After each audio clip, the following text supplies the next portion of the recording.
General MacArthur drops a atomic bomb. So at the start of turn 8 for the Allies, the Americans are buying 2 destroyers, 2 infantry, 1 marine, and 1 transport. NATO is buying 3 heavy armor divisions, 3 tank divisions, and 3 mechanized divisions. SATO is buying 3 mechanized divisions, 2 airborne, and 1 marine, and the United States is buying 3 heavy and 2 infantry. Now we'll go to the attacks and we'll go from there. So for this turn, the Allies are going all out for an invasion of West Germany and Austria, as well as the Americans and NATO thinking to clear up the last of the Russian troops over there in Siberia. So we'll get the rolls done and we'll come back with a battle report at the end. So at the end of combat, the Allies have crushed the Russian forces in Western Germany and crushed them in Austria as well. And then over in the Far East, the American assault managed to grab Siberia and end the Soviet threat in the Far East. We'll strategic move deploy the forces, but like I said, it looks like at this point there's not much else the communists are going to be able to do. It looks like the Allies at this point are going to be able to more than likely outproduce them, and that'll pretty much be the end of the war. So we'll get through this last part of the turn and call it from there.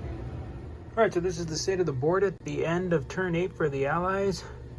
They've amassed a pretty massive army back in Europe and have pretty much depleted the Russians down to nothing. Give or take, because they still have to contend with the NATO forces there, the Russians have basically lost the initiative. It looks like Russia will more than likely in the coming turns end up losing in Europe, as we have determined, myself and my partner. And over here in Asia, the United States is continuing to build up on Beijing, which is just not gonna, we don't think that the Chinese are gonna be able to outproduce the Americans in stopping them from getting, or basically finishing off the Chinese there. SATO has mobilized its troops and has built up a big defense in Thailand. So just looking at the board at the end of turn 8, I think we're going to call it a win for the Allies. I mean, as we all saw, it got really, really close. The communists were just about there, but bad rolls around the 5th turn or so basically ruined it. So the Soviets and the communist Chinese are surrendering to the Allies. Let's see here, it's turn 8, so the war comes to an end at the end of 1955. So that is how long this war has gone, from January 1951 to December of 1959, or 1955. While the troops won't quite be home in time for Christmas, they'll definitely be home in time for Easter and to enjoy the summer of 1956.